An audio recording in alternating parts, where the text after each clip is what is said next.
Kapa Hawaiian FM 100.3, 99.1 online at kaparadio.com or somewhere in Tahiti or Panaeva or Maui. We are at the Kapa Cafe, Jazz and Kaea. And of course, joining us today, as promised, the Brown Boys. Hey, Carl one boy. Zitman. How you, One Hawaiian? boy. One brown boy. One brown boy. One of the Brown Boys. How are you, my man? Working. Oh, good, bro. You guys look beautiful. You ditto, man. Good Cool. to see you, bro. Glad to see that music is still in a regular thing for you. Yeah, the COVID had us down a little bit, but it was a time to create, and because we got kind of bored, and we wanted to bring some new music back out. Awesome. And stay relevant. How long have you how long has it been now that you've been on the east side or Kalapana side? I've lived here for 16 years. Has it been that long? Yeah, a long time.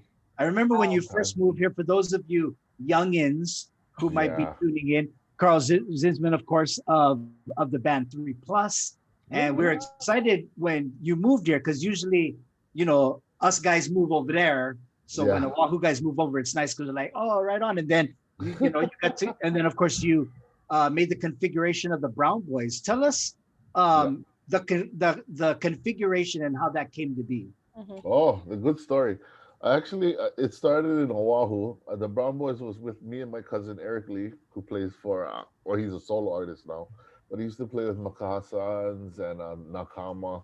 So me and him kind of started the Brown Boys, and then when I moved here, I found Lecky like in a bar, our ukulele player. If you guys don't know who Lecky is, I found him in a bar, and he came up to me, and I was playing solo, and he was like, "Oh, yeah, I can play." And musicians, we heard that many times. Like, oh yeah, okay, whatever. And then when he did jump on stage with me, I looked at him. I was like, who is this guy?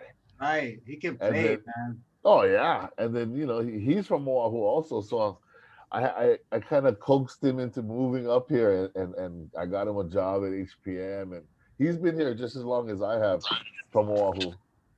Look who's chiming in. Hi everybody. Am I with it? You're with it. You're with it. Okay. Oh, nice your background. I'm in Tahiti. Not nice how your office look behind. I don't even know where she's at right now, bro. I have no idea. I know where you are. I see those reels in the back. What are those? Are those actuals or are those decor? No. They're actuals.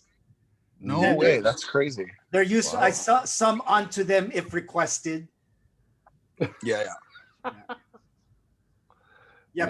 Kids are like, what are those? They have no idea. Right.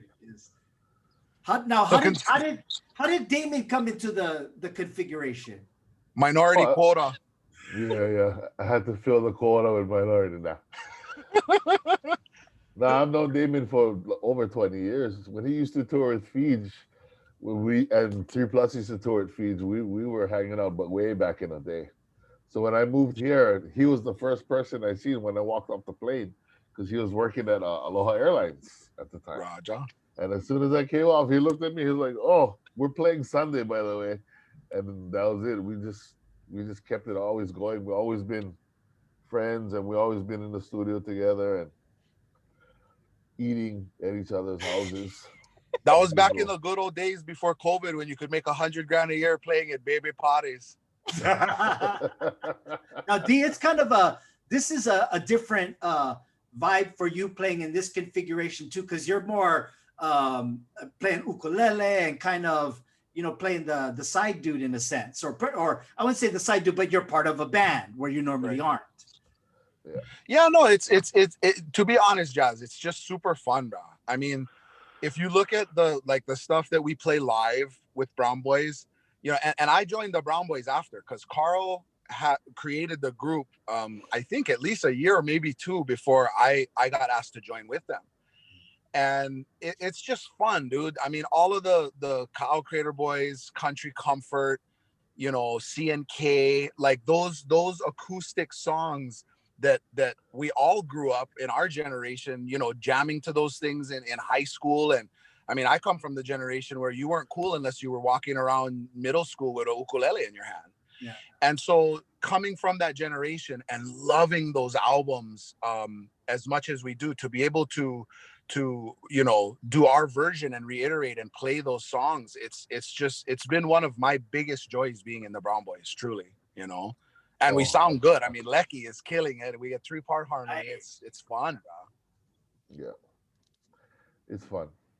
You know, when Jazz, when we had the opportunity to debut the brand new music, it always gives us, you know, we talked about that a little bit, Carl, about how to stay relevant, right? Yes. How do you stay relevant in the midst of trying to keep your mental state and your being balanced during a pandemic? Right. And I think one of two things that we've heard through many of the interviews during this time is that artists, number one, miss playing in live concerts or live people in front of live people. Secondly, many, I would say 90% of the artists that we've interviewed in the last year have taken this time to get things done. You know, maybe because they were traveling so much, or they actually honed in on the creativity and getting new mele out. So it's awesome to see that even during this time, a recording, a single, possibly a new CD coming out soon, you guys.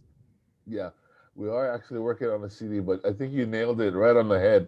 I think because of the COVID, we got more creative. I think there's a lot of time on our hands, and everybody misses playing so much, and we're always talking about it. And I know all of our musician friends, it's like unbearable because we all want to get back and play. So I guess in the downtime, there's a lot of time to create and write songs and just think about reevaluating Yep.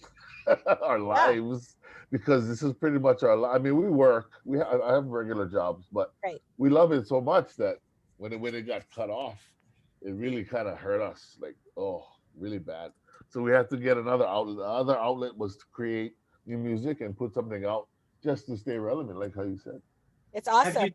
Have you discovered a new hobby in the midst of COVID? Yeah, cleaning house. Sweeping up my leg hairs when I come by. Yeah, cleaning after Damon when he eats like a Tasmanian devil at my house. Speaking of jobs, you guys are lucky you have a job. I have to go. I'm literally at a presentation right now for a Korean HEPA filter. I know that sounds crazy, but I wanted to chime in. Carl called me this morning, and I love you guys. I love you so much, Jazz. I love you, Kaya. Love you, D. I'm so thankful that you guys are doing what you're doing in our industry, because it's really keeping it alive, for real. Yes. Thank you. Yes, Love you, yes. brother. Good luck on your Aloha. presentation. Yeah, good luck. Good luck getting a job today. Hey. That's how, no, you know, and staying relevant, you know, Carl, that's one of the biggest things. I think that we have the privilege of playing your music, playing our traditional music, but on a local radio station, you know, a lot of our listeners enjoy our island music. Yeah, Jazz, they really thoroughly, and people around the world love island music. And you know what's funny is that you were talking about staying relevant, and a lot of being relevant is in today's times is going back. Right. It's not like creating new things right now. It's kind of being more organic, because there's less things to do, and you know, easier access to people virtually. So make it quick with you know, making things organic and whatnot. And how does it I guess with being because you know, with live how is it being a throwback artist? And I say that with you know, with huge respect, and being a a throwback artist. What is it like being a throwback artist when you can't perform? Because that's a whole nother trip of not being able to gig, baby party, but then like those concerts, bro, because like those throwback concerts are huge concerts. Oh, I missed those. Maybe the 3+ thing, you mean? Yeah, from 3+ to, you know, whatever, like Brother Walter, Manao Company. Oh, yeah.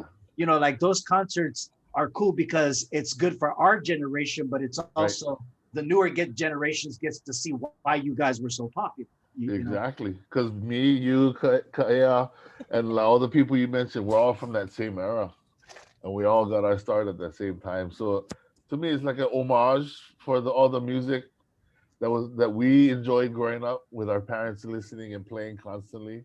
Mhm. And it was a difficult decision to release a cover, by the way, but it is family for us because my family is Kawi, so it kind of meant a lot to me and my family to hear for me to like perpetuate Billy Kawi's music and bring it back because the song hasn't been touched in over 40 years. That's crazy. Yeah. That's crazy.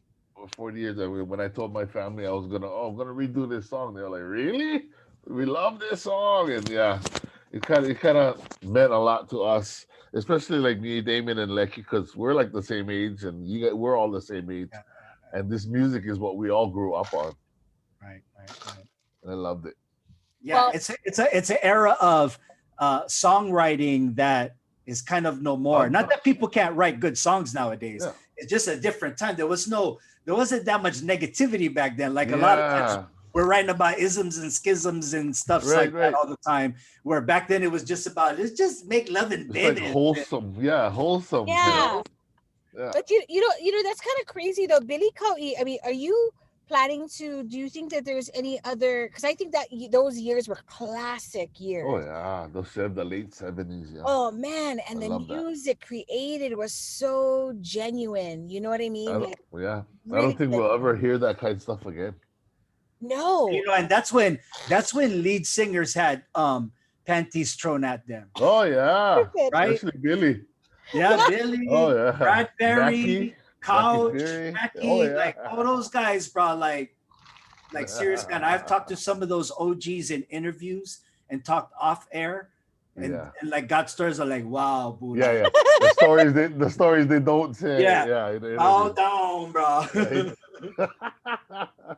So what is next for you guys as far as nowadays people are doing single? Are you guys like working on an album? Yes. Currently? We are with Ryan Hiroka with RSP, Rubber Slipper Productions. We're doing it at his studio. He lives close to me because he moved on this side now, so it's more convenient than... Oh, that's right. I keep forgetting he's not actually in Honokaa anymore. Yeah, he moved. He lives like 5 minutes away now from me. So it makes it so much easier. And we kind of do the same thing. We work for the DOE, so I see him like a lot. Yeah. Kind of similar schedule. Similar schedule, so we jive a lot too. And we're doing it with Damon, but he unfortunately moved to Maui, as we all know. Yeah. And I miss him. I like wring his neck for leaving me, but he'll fly back when we got gigs and stuff to do. Yeah. But yeah, we're doing it with Ryan now. Awesome. Awesome. And how can people download your music and follow you folks? Oh, it's everywhere on all media outlets, Spotify, whatever you can think of. YouTube, it's up right now. You can get us on Facebook and the Brown Boys Hawaii. Same thing with IG, Instagram. And we're all over. Yes, please go check it out. Just press click. Hey, Carl, you have children, yes? Yes. What? Many. Your children are like our children, such a lucky generation because their parents are cool. Do they realize you're cool yet? No, mine still never realized it. Our kids just now realize. Yeah. Just now. My son, in his late teens, he realized how cool I was before, and how cool Ehukai was, right? Come on, we're cool. Hoku Award winners, and they have no idea what that means. And no idea. Care. Yeah, care. No idea. But only as they get older, brag to their friends. Yeah. But we'll be lucky, and maybe one day our kids will be doing interviews and going, "Yeah, it was time I redid my dad's music." And right. And then you go feel all proud, like, "Oh, right. Thanks, son." Always a pleasure, you guys. Thank you so much, and good luck on your release. And we look forward to new music from you folks. Keep sending them over, brother. Will do. Love you guys so much. Love you. Have a great day.